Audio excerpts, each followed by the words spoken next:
গতকাল আমি ঢাকার ৮ আসন অর্থাৎ পল্টন মতিঝিল এলাকায় ছিলাম। হঠাৎ করে শুনছি যে গুলির আওয়াজ। তো কিছুক্ষণ পর দেখছি কিছু ভাইয়েরা হাদি বাইকে রিকশায় তুলছে। তার এদিক দিয়ে গুলি লেগে পুরো অবস্থা, মানে বেঁচে থাকবে কিনা এটাই সন্দেহ। আসলে এই যে নোংরা রাজনীতি বাংলাদেশের, রাজনীতির জন্য, ক্ষমতার জন্য একজন মানুষ আহ, বা কিছু মানুষ একজন মানুষকে দিনে দুপুরে শুট করতে পারে, দিনে দুপুরে করতে পারে। আসলে এটা খুবই নোংরা রাজনীতি। এটা বাংলাদেশের মানুষ কখনো আহ, মানে প্রত্যাশা করে না। প্রতিটি মানুষ জানে ঢাকা ৮ আসনে কারা কারা লড়ছেন।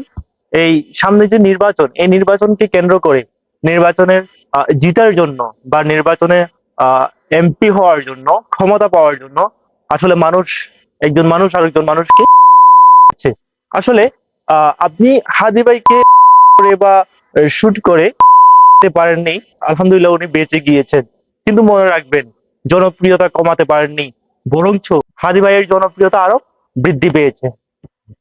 তো পল্টনের এবং মতিঝিলের প্রতিটি মানুষ জানে, প্রতিটি দালান জানে, প্রতিটি ইট পাথর মাটির করা জানে, প্রতিটি বালি জানে যে আসলে এই কাজটা কে করতে পারে।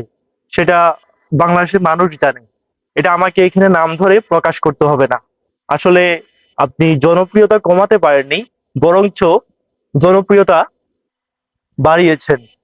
যেখানে হাদি ভাই হয়তো ৮ আসনে হেরে যাওয়ার কথা ছিল, সেখানে হয়তোবা ইনশাল্লাহ তিনি জিতে যাবেন এবং ইসলামের পক্ষে কাজ করবেন, বাংলাদেশের পক্ষে কাজ করবেন, সত্য এবং ন্যায়ের কাজ করবেন।